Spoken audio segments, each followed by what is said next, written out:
Okay, so I'm going to be doing a question from page 457 of the Chapter 6 review. We're finding the volume using these two equations, y equals 2x and y equals x squared, up and rotating it about the x-axis.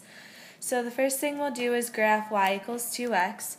So just plugging in numbers, we plug in 0, we get 0. If we plug in 1, we get 2.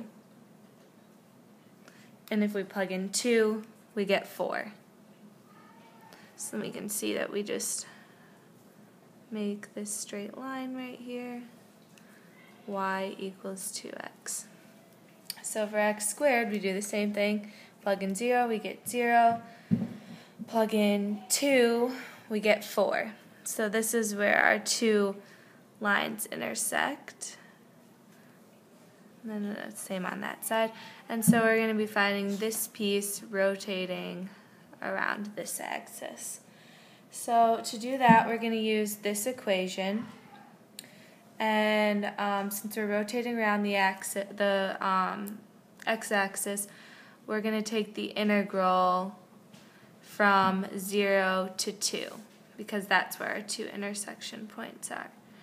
And then in the formula, we have pi.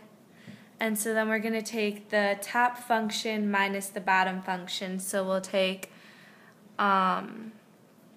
2x squared minus x squared squared. And that's just because f of x squared minus g of x squared.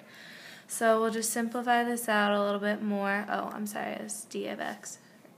So 0 to pi.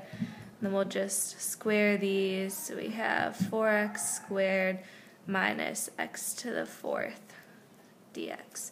So next we'll take the integral. We can keep the pi outside. So we have 4 over 3x cubed minus 1 over 5 x to the 5th. And then don't forget to take the integral with 2 and 0. So the next thing we do is plug in 2, so pi 4/3 2 cubed minus 1/5 2 to the 5th, and then minus 0, because when we plug in 0 to here, we'll just get 0. So we have pi 4/3 and then 2 cubed is 8 minus 1/5, and then 2 to the 5th is 32 minus 0.